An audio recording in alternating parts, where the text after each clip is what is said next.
하나님 말씀은 느헤미야 3장, 우리 1절에서 12절까지의 말씀 교독하도록 하겠습니다. 느헤미야 3장 1절에서 32절까지의 말씀 중에서 1절에서 12절까지의 말씀을 교독하겠습니다. 느헤미야 3장 1절입니다. 그때 대제사장 엘리야십이 그의 형제 제사장들과 함께 일어나 양문을 건축하여 성별하고 문짝을 달고 또 성벽을 건축하여 함메아 망대에서부터 하나넬 망대까지 성별하였고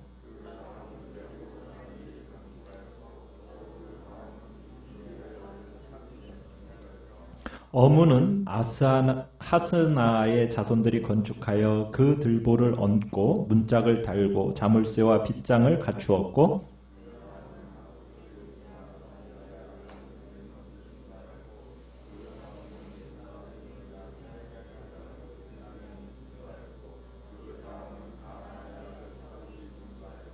그 다음은 드고아 사람들이 중수하였으나 그 귀족들은 그들의 주인들의 공사를 분담하지 아니하였으며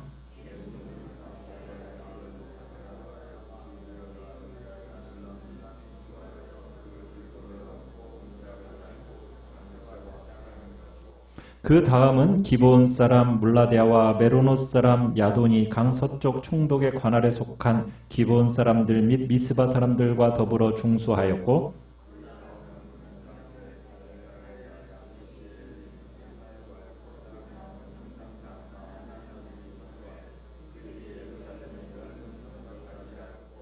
그 다음은 예루살렘 지방의 절반을 다스리는 후르의 아들 르바야가 중수하였고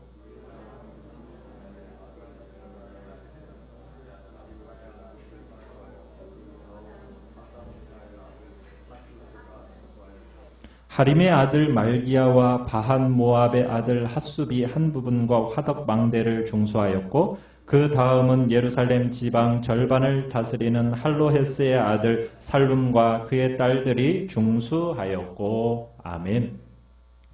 오늘 말씀의 제목은 함께 지어져가는 예루살렘 성벽이라는 제목으로 말씀을 나눕니다. 한번 따라해 보겠습니다. 함께 지어져가는 예루살렘 성벽.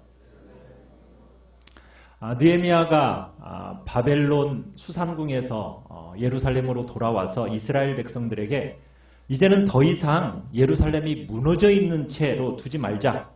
우리 성벽을 다시 재건하여 수치를 당하지 말자. 이렇게 백성들을 이렇게 독려했습니다.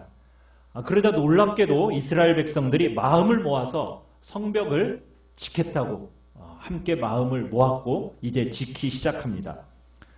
오늘 우리가 보는 이 3장 1절부터 마지막 32절까지는요. 성벽을 짓기 시작하고 그것이 어떻게 진행되고 있는지를 보여주는 본문입니다. 여러분이 오늘 읽어보기도 했고 마지막까지 읽어보면은 그냥 읽어보면 이름과 지명이 많이 나오기 때문에 굉장히 번거롭고 참 혀도 잘 안 돌아가는데 참 읽어야 되는 참 수고로움이 있고 복잡해 보이긴 합니다. 그렇지만 여러분들이 몇 가지만 여러분이 생각하면 훨씬 쉽습니다. 자, 한번 지도를 지난주에도 봤던 예루살렘 성벽 지도를 한번 띄워주시기 바랍니다. 자, 예루살렘 성벽 지도인데요. 자, 지도의 제일 오른쪽 위쪽을 보시면은 양문이라고 보이시죠? 보여요? 예, 양문. 그게 이제 우리가 3장 1절에 보면 양문으로부터 이제 시작이 되는 거예요. 그래서 양문으로부터 시작해가지고 시계 반대 방향으로 해서 그 다음 옆에 무슨 문이 있습니까? 안 보여요 잘? 아니 시계 반대쪽 방향 어문 양문 다음에 어문 어문이 있죠? 글씨가 뚜렷하지 안 보이나?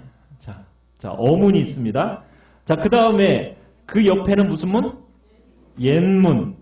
그러니까 여러분들이 지금 이제 성경을 읽다 보면은 지금 그 문들이 나오는 거예요. 자, 1절에 보시면은 양문이 나오고요. 그 다음에 3절에 가보시면 어문이 나오고, 그 다음에 6절에 가보면은 옛문이 나오고, 그 다음에 13절에 가보시면은 그 다음 어떤 문이 나오겠어요? 쭉 내려오다가 보면은 잘록한 부분이 있죠? 무슨 문? 그렇죠. 골짜기 문. 그 다음에 제일 밑에 문은 무슨 문? 분문. 분문은 무슨 문이라고 그랬어요, 지난주에? 그렇죠. 그러니까 분이 무슨 분인지 아시죠? 예. 이게 쓰레기, 분뇨 이런 것들이 나가는 문이라는 얘기입니다. 그런 걸 버리는 문이에요. 자, 오른쪽으로 조금만 올라가면 무슨 문? 샘문. 그 위에 수문. 자, 수문은 아마 물이 통하는 문이겠죠? 조금 위로 올라가면 마문. 그 위에 동문. 그 다음에 한밑 간문. 그 다음에 양문. 이렇게. 총 몇 개예요, 문이? 세어보니까 몇 개예요? 10개죠, 10개. 예. 총 10개의 문이 나오는 거예요. 이렇게 해서 지금 순서대로 이 문이 시계 반대 방향으로 해가지고 이 문들이 쭉 나오는 겁니다. 그러니까 10개의 문을 중심으로 해서 시계 반대 방향으로 돌아가면서 그 다음 하면서 구역을 약 45개 정도로 쪼개놨어요. 그리고서는 그 45개에서 동시다발적으로 공사를 진행하는 겁니다. 보통은 성을 지을 때 한쪽에서부터 시작해서 이렇게 지어가잖아요. 그런데 느헤미야 3장에 기록되어 있는 이 성벽 공사에 대한 기록은 동시다발적으로 45개 정도의 구역에서 쪼개져서 각 개인이 혹은 가정이 혹은 지역 사람들이 이를 나누어서 분담해가지고 45개 정도 되는 지점에서 동시다발적으로 공사가 진행되고 있는 겁니다. 어디서부터 어디까지는 누구의 책임인가 이렇게 나누어진 상태 가운데서 공사가 전체적으로 진행되고 있는 거예요. 이 3장 안에 등장하는 사람들의 이름이 약 70여 개의 이름이 듭니다. 그리고 직업도 10개가 훨씬 넘는 다양한 직분의 사람들이 다양한 형태로 이 공사를 함께하고 있는 것을 보게 돼요. 우리가 이 중에서 우리가 몇 가지 우리가 한번 살펴보려고 하는데요. 자, 오늘 본문의 9절로 한번 가보겠습니다. 9절을 한번 읽어보겠습니다.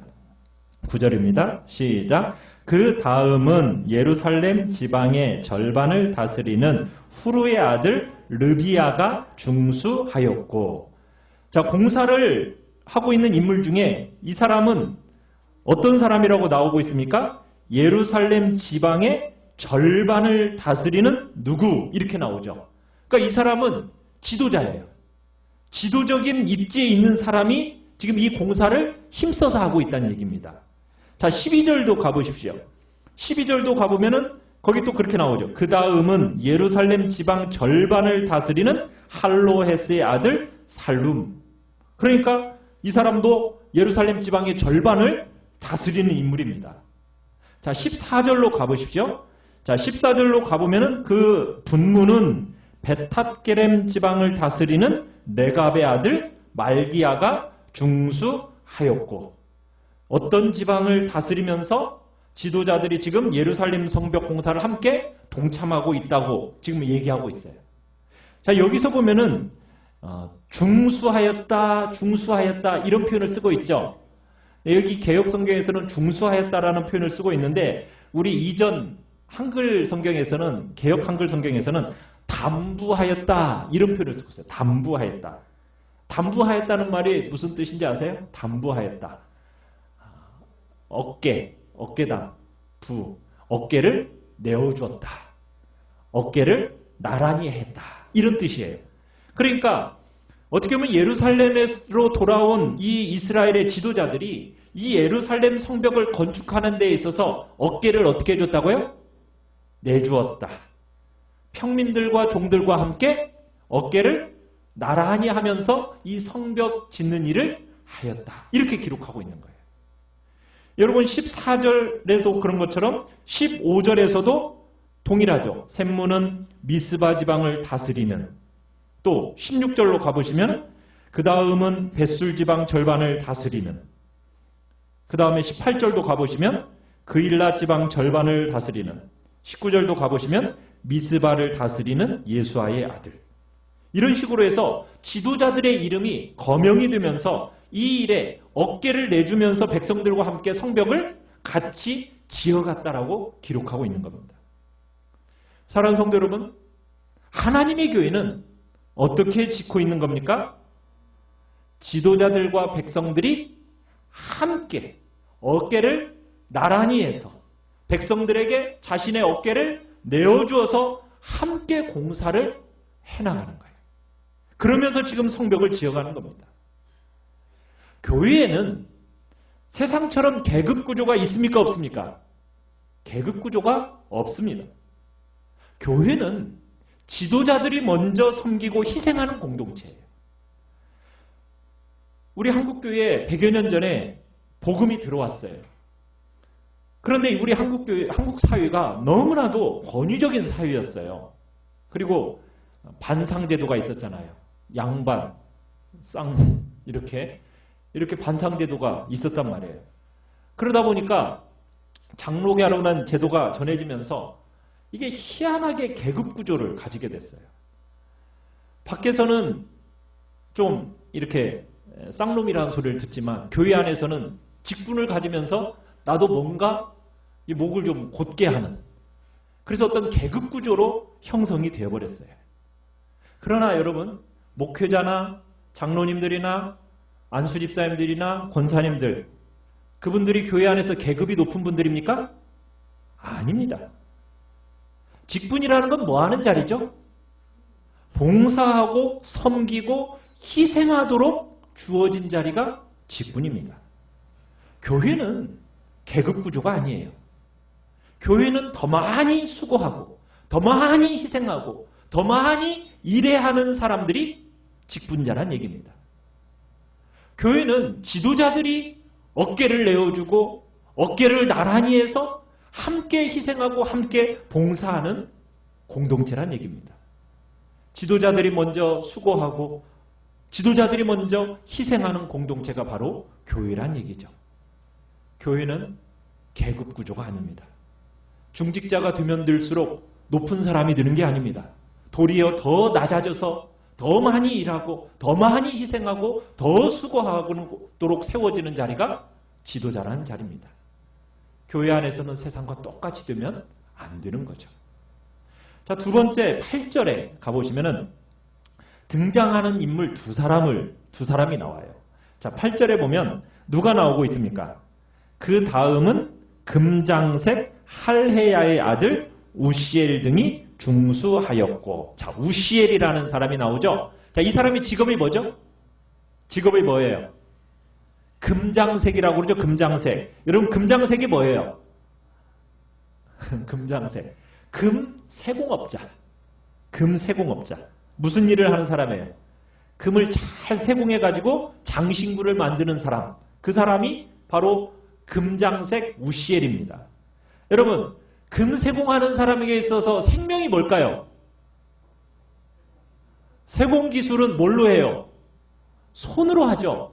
손이라는 것이 중요한 거죠. 손이 아주 민감해야 되잖아요. 이게 둔하면 돼야 안 돼요? 안 되죠. 정말 이 공교한 손이 생명이란 말이에요. 손이 중요한 이 금장색인 사람이 우시엘이 뭐 하는 일에 지금 참여하고 있는 겁니까? 성벽 공사에 참여하고 있는 거예요.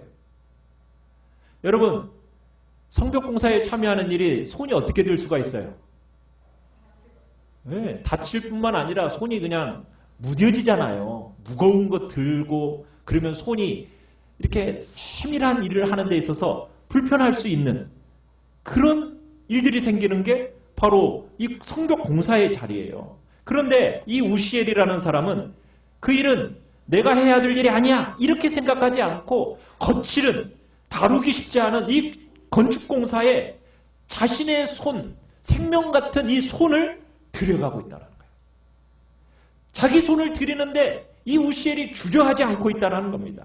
함께 이 성벽공사에 참여하고 있다는 거예요. 성벽을 함께 세우고 있다는 거예요. 어떻게 보면 주를 위해서 자신의 손해와 희생을 감수하고 있다고 볼 수가 있는 거예요. 손을 다치면 어떻게 돼요? 금장색으로서의 일이 어떻게 되는 거예요? 생명이 끝나는 거예요. 그런데 그런 거 두려워하지 않고 지금 주님의 일을 함께 하고 있는 거예요. 자, 그 다음에 나오는 사람, 8절에 또 어떤 사람이 나오고 있습니까? 향품장사 하나냐 이렇게 나오고 있어요. 그죠? 향품장사. 상품 장사는 돈이 많은 사람일까요? 적은 사람일까요? 돈이 적은 사람이에요? 상품 장사가 뭐 하는 사람이에요? 향수를 파는 사람이죠. 향수를 파는 사람. 여러분 요즘 시대를 보더라도 향수를 파는 사람이 돈이 많아요? 적어요? 많죠. 향수를 쓰는 사람들은 주로 어떤 사람들이 써요? 돈 많은 사람이 쓴다고요. 그러니까 향수를 파는 이 사람도 돈이 많은 사람인 거예요. 그런데 이 하나냐가 돈이 많은 사람이에요. 돈이 많은 사람인데 이 돈을 가지고 뭘 하는데 지금 사용하고 있다고요? 예루살렘 성벽을 짓는 일에 지금 참여하고 있다는 거예요. 돈을 잘 쓸 줄 아는 사람인 거죠. 우리 한국 사회가 지난 3, 40여 년 동안 돈 버는 일, 돈 버는 얘기만 해왔어요. 돈 버는 얘기. 근데 뭐는 안 가르쳤어요? 돈을 어떻게 잘 쓰는가는 안 가르쳤어요. 그죠? 무조건 돈 많이 벌어야만 된다는 거예요. 그러니까 어린애들조차 뭐예요? 돈 많이 벌어야 된다는 거예요. 그렇게 돈 많이 벌고 싶어요. 대부분의 사람들이 돈 많이 버는 데에만 관심이 있어요. 그런데 여러분 돈 잘 쓰는 게 더 중요한 겁니다. 돈을 잘 쓰는 게. 우리가 오랜 세월 동안 가난하게 살아왔잖아요. 못 먹고 못 입고 그러게 살다 보니까 지난 3, 40년 동안 먹는 것, 입는 것, 그리고 사는 것, 자녀 교육시키는 것 이런 데다가 온 힘을 다 쏟아부었어요. 돈을 오로지 거기에다만 썼어요. 이제는 달라야죠. 지금도 과거처럼 돈 버는 이야기만 하기에는 이제는 다른 때가 되었다는 거예요. 돈 버는 것 못지않게 중요한 게 뭐라고요? 돈을 어떻게 잘 쓸 건가. 이것이 지금 우리가 사는 지금 이 시대에 있어서 중요한 주제라는 거예요. 여러 해 전에 한국 사회에 신선한 파장을 일으켰던 영화가 한 편 있어요. 쉰들러 리스트라고. 혹시 들어보셨어요? 처음 들어봐요? 쉰들러 리스트. 이 쉰들러라는 사람이 있었어요. 이 쉰들러라는 사람이 어떤 사람이냐면 제2차 세계대전 때 이 자신의 돈과 자신의 지위를 사용해가지고 그 당시 2차 세계대전 때 히틀러한테 누가 많이 죽었죠? 유태인들이 다 학살당했잖아요. 근데 이 쉰들러라는 사람이 자기의 돈과 지위를 사용해서 이 유대인들을 많이 살려냈어요. 그런데 2차 세계대전이 이제 끝나가고 유대인들이 이제 자유를 얻기 시작했습니다. 자유를 얻는 그 시점에 쉰들러가 너무 고통스러워하면서 말을 해요. 뭐라고 말한지 아세요? 자기가 타고 다니는 그 차를 팔으면서 내가 저 차를 팔았더라면 더 많은 사람을 살릴 수 있었을 텐데 자기가 입고 있는 그 겉옷을 또 보면서 내가 이 옷을 입지 않았더라면 몇 사람이라도 더 살릴 수 있었을 텐데 하면서 고통해하고 아파해했던 거예요. 그게 영화의 한 장면으로 나와요. 여러분 우리가 하나님 나라에 가면요. 이런 쉰들러와 같은 느낌을 가질 수 있을 거예요. 내가 이 땅에 살아가는 동안 이 땅에 사는 사람들은 주로 뭐에 관심이 많아요? 내가 어떤 차를 타고 다니는가? 내가 어떤 평수, 어느 만큼의 평수의 아파트에 살고 있는가? 집에 살고 있는가? 내가 어떤 메이커의 옷을 입고 있는가? 어떤 명품 백을 들고 다니는가? 이런 때에 온통 사람들의 관심을 가지고 그것으로 서로 평가해야 되고 그러면서 자기가 성공했다라는, 자기가 복을 받다라는 그런 기준으로 삼고 있어요. 그런데 하나님 나라에 가면요. 하나님이 주신 것을 가지고 왜 나만을 위해서 썼을까? 왜 나만을 위해서 이렇게 이 주어진 것들을 사용했을까라고 고통스러워할 순간이 올 거란 얘기예요. 여러분 그렇기 때문에 돈을 버는 것 못지않게 중요한 게 뭐예요? 돈을 잘 쓰는 거예요.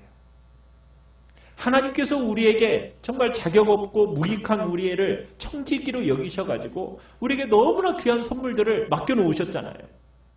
우리가 살아가는 이 시대의 정신은요. 내가 무엇을 소유했는가? 내가 무엇을 타고 다니는가? 내가 어떤 집에 사는가? 주로 그런 소유만을 가지고 자기를 평가하려고 해요. 그러나 사랑하는 성도 여러분, 하나님께서 우리에게 그 소유를 맡기셨을 때, 그 귀한 것들을 맡기셨을 때는 어떠한 마음으로 그 귀한 것들을 맡기셨을지를 생각해 보라는 거예요. 하나님의 마음으로 내가 하나님의 집을 어떻게 세울까?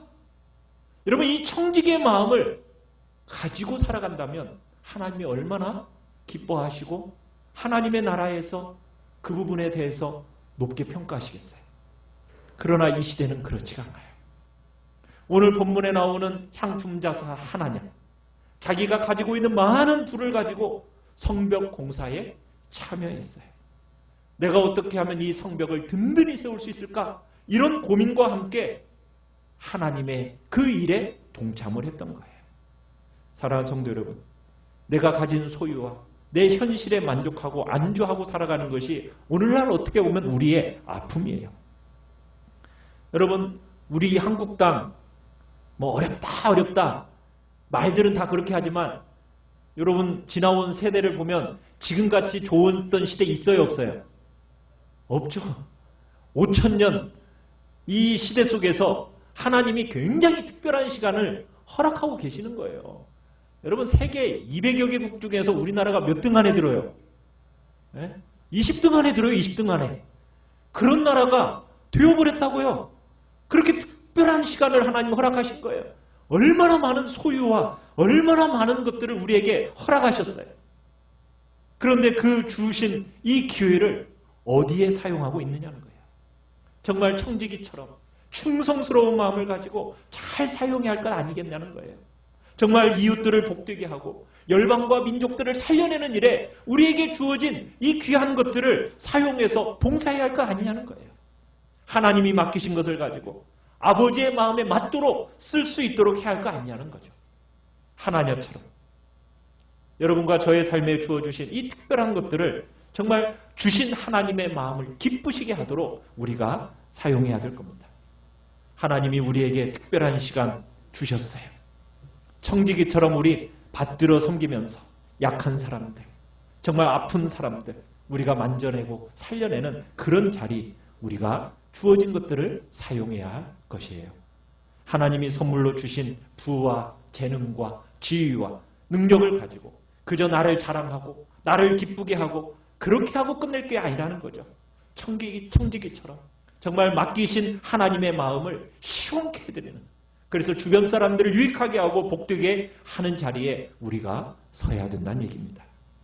하나님이 우리에게 맡겨주시고 위탁하신 줄 알고, 여러분 이 짧은 생을 사는 동안에 우리의 소유로 우리 자신만 만족하는 그 시대 끝내버리고 하나님처럼 정말 하나님이 주신 것을 가지고 하나님의 마음이 정말 있는 곳에 적절하게 사용되어지는 그런 은혜가 여러분들에게 있기를 바라요. 정말 하나님의 마음을 시원케 하드리는 그런 복된 자리에 있기를 바라요. 그러면 그런 분들이 있어요. 아유, 하나님 조금 나한테 내가 조금 더 주셨으면 내가 열심히 쓸 텐데 그 조금을 안 주셔가지고 여러분이 경험하지만은 돈이 없을 때 쓰지 못하는 사람은 돈이 많다고 쓸까요?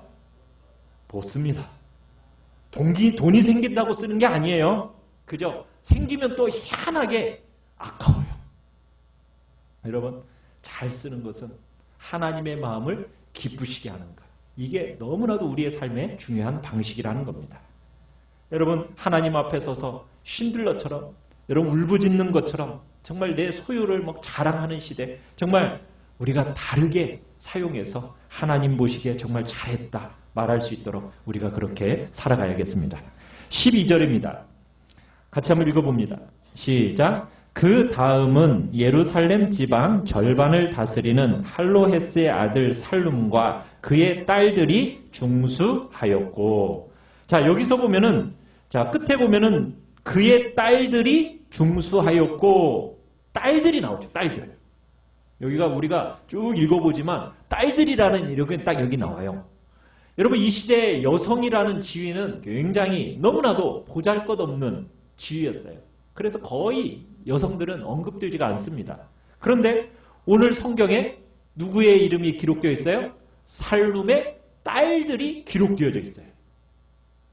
여러분, 그들의 이름이 등장하지는 않아요. 그렇지만 살룸의 딸들 하고 성경이 기록해 놓고 있어요. 여성의 신분들이 어떻게 보면은 주목받지 못하던 그런 시대입니다. 그런데 하나님께서 기록해 놓고 기억하고 계신다는 거예요. 이 당시에 여자들은 성벽 쌓는 일에 동원되지 않았습니다. 왜요? 성벽 쌓는 일은 여자들이 하기에는 어떻습니까? 힘든 거죠. 수고롭고 힘겨운 일이에요. 그래서 여성들도 포함되지 않았어요. 동원되지 않았다고요. 그리고 하기를 원하는 여성들도 거의 없었던 시대가 이 시대예요. 그런데 이 살룸의 딸들은 자원해서 하나님의 집을 짓는 일에 수고를 아끼지 않고 참여했다라는 거예요. 그래서 놀랍게도 성경은 이 살룸의 딸들을 기록해주고 있는 겁니다. 아무도 요구하지 않았어요. 여자기 때문에 아무도 요구하지 않았습니다. 그런데도 불구하고 하나님의 집을 짓는 일이 이 일에 내가 동참하고 싶다. 하나님께서 귀하게 여기는 일인 줄 알고 참여하고 또 수고를 아끼지 않고 있는 거예요. 하나님께서 이 여인을 귀하게 보시고 그들을 기록해 놓으신 거예요. 아마 하나님 나라에 가면요, 이런 일들이 많이 있을 거예요. 사람들은 기억하지 않을지도 몰라요. 어떻게 보면 당사자조차도 기억하지 않은, 다 잊어버렸을 수도 있어요. 그런데도 하나님께서 누가 뭐 했다 이렇게 기록해 놓는 그런 영광 경험하게 되기를 바랍니다. 많은 사람들이 선을 행하다가 낙심을 해요. 왜 그러냐면, 아니 나 혼자 이런 일 해봤다가 무슨 소용이 있어. 뭐 세상이 바뀌는 것도 아니고 내가 혼자 해봤자 뭐 알아주는 사람도 없고 아이 하면서 많은 사람들이 선을 행하다가 낙심하는 일들이 있어요. 여러분, 그러나 하나님은 절대로 잊지 않으십니다. 살룸의 딸들이 했다 이렇게 기록해 놓는 것처럼 아무도 주목하지 않는 그 여인들에게 그들의 귀한 헌신, 믿음으로 행한 일, 하나님은 하나도 빠뜨리지 않고 다 기억해 놓고 계십니다. 여러분과 제가 사람들이 알아주는 일이 전부라고 여러분 생각하면 안 돼요. 사람들이 찬사를 보내고 사람들이 인정하는 일, 여러분 그런 것만 보람이 있는 일이 아닙니다. 그게 전부가 아니에요. 누가 보고 계신다고요?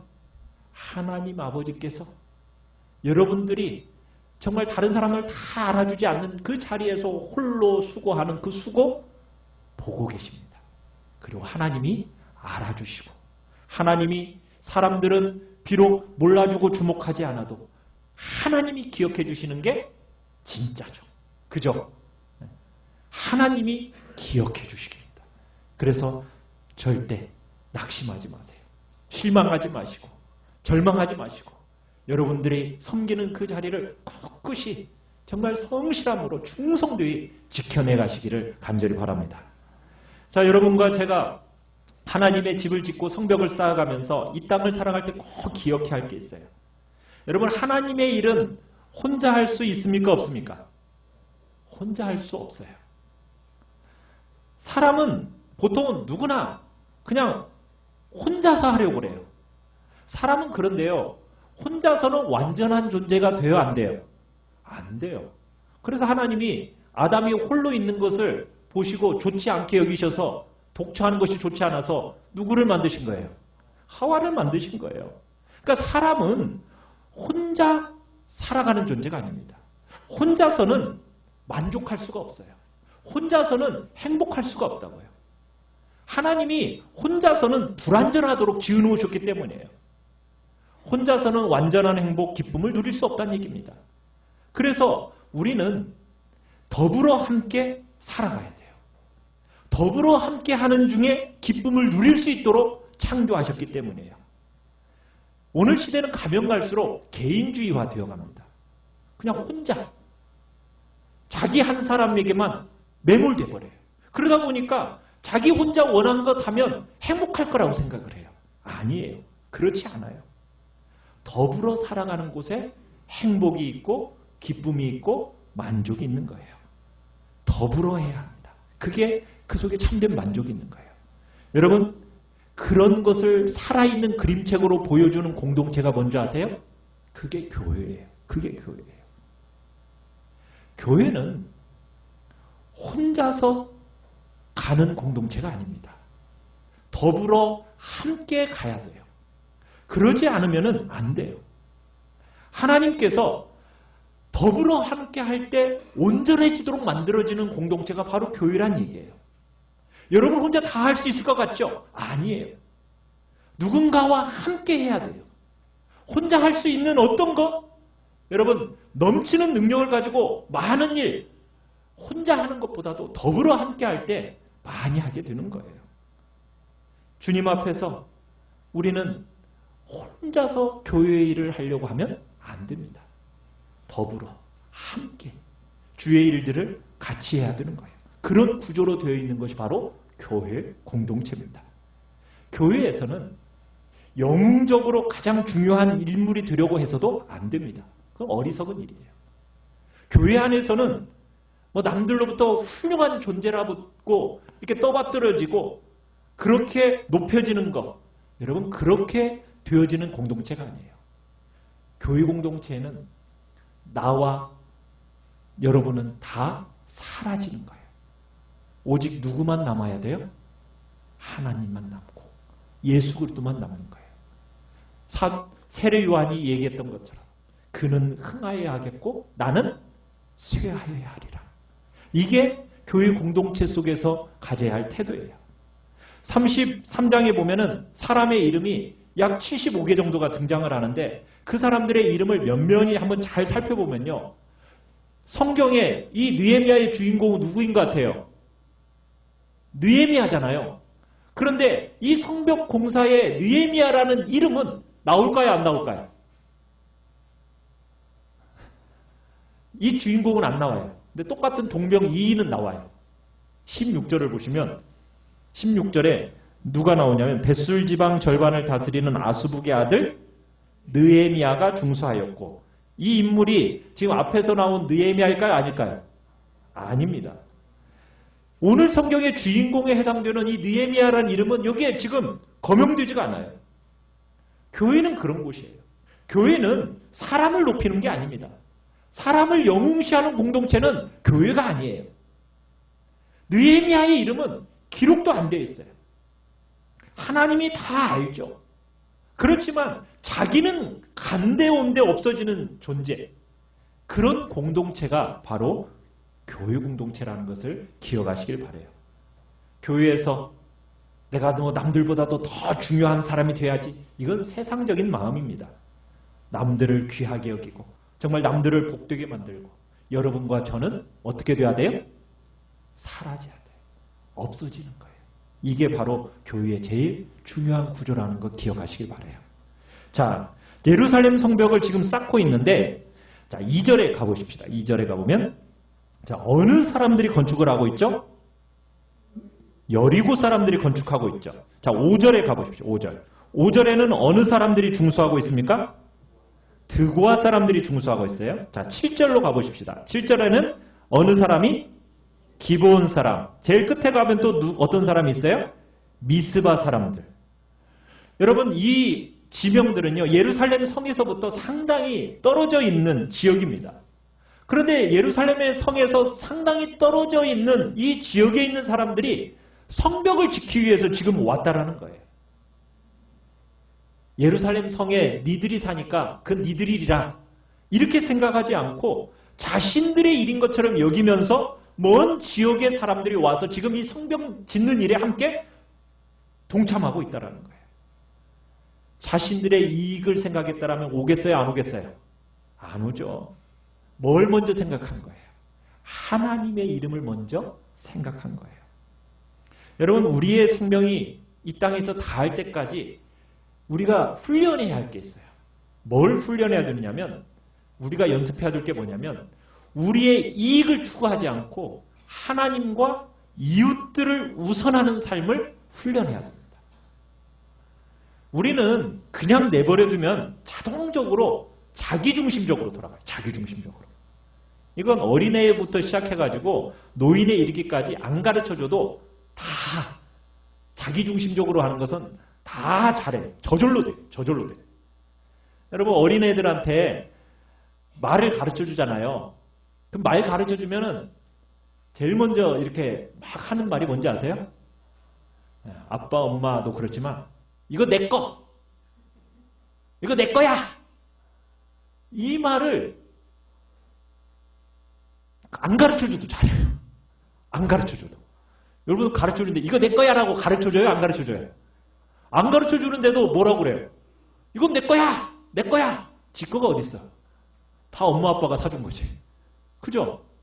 근데 이 인간이 그래요. 어려서부터 자기중심적이에요. 안 가르쳐줘도 내 거는 너무너무 잘하는 거예요. 죽을 때까지 내 거라는 것을 고집스럽게 외치는 게 바로 뭐냐? 인간이에요. 그게 사람이에요. 그래서 우리는 예수 그리스도를 믿고 나면은 무엇에 훈련해야 되느냐?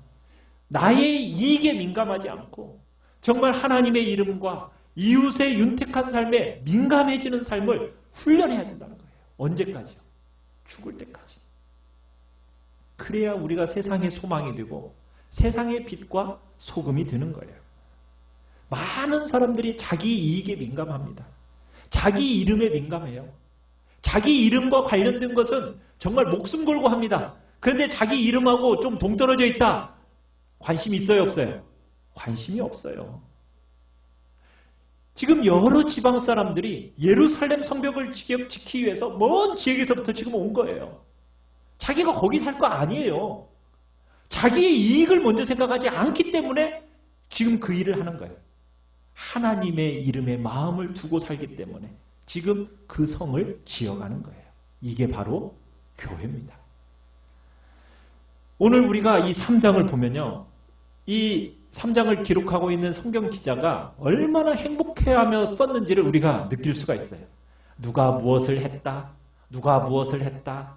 막 이런 거 쓸 때 얼마나 행복했겠어요. 막 사람들을 칭찬하고 격려하는 분위기예요. 자, 그런데 이 전체 분위기는 그런데 틀을 깨는 한 부류가 등장해요. 자, 우리 5절을 같이 한번 읽어보겠습니다. 5절. 5절 시작.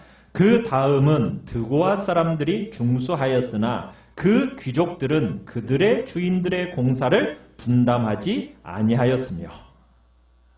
지금 처음부터 끝까지 다 했다 막 이렇게 나가는데 이 복된 책에 누구 하나 딱 나오는데 뭐 했대요?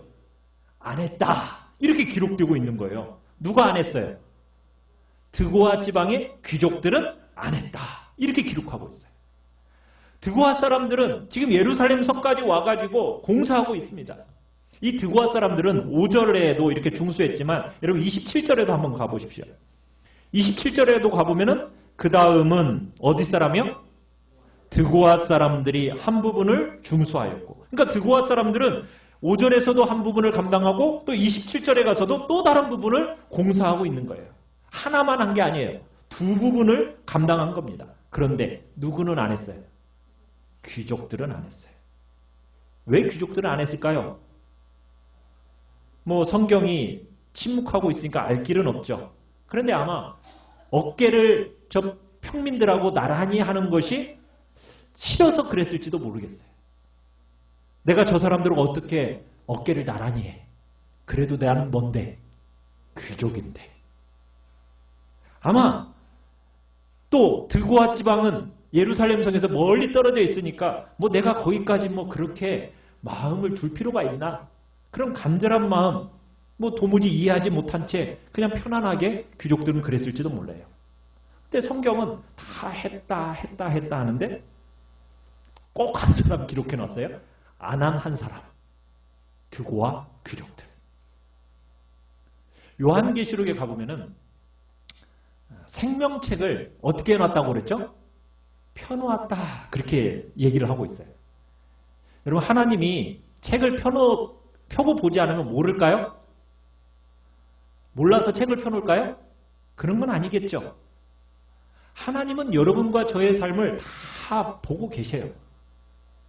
사람이 아니시기 때문에 그분은 잊지 않으시는 분이에요. 소자 중에 한 아이에게 물 하나 대접을 한 것도 하나님이 어떻게 하신다고요? 다 기억하고 계신다고 그랬어요. 잊지 않고 계신다. 목마를 때 물 한 그릇 준 거, 마시게 해준 거 하나님은 잊지 않고 다 기억하신다고 말씀하고 계세요. 자, 그런데 했다 할 때 안 했다. 여러분 이런 말 들으면 돼요, 안 돼요? 안 되겠죠. 주님 앞에 서서 여러분들이 무슨 공로를 세워야 된다 이 말을 하는 게 아니에요. 하나님이 여러분에게 위탁하신 만큼 정말 충성스럽게 믿음으로 하나님의 사랑하는 그 마음을 담아서 여러분들이 믿음으로 여러분에게 맡겨진 그 분량만큼 감당해 나가는 그런 복된 자리에 있기를 바란다는 얘기예요. 주님께서 했다 이렇게 말씀하셨던 이 3장처럼 여러분들의 이름이 하나님의 집을 위하여 누구누구는 이만큼 감당했다. 담부했다. 중수했다. 이만큼 하나님 앞에 헌신하고 충성했다. 이렇게 기록되어지는.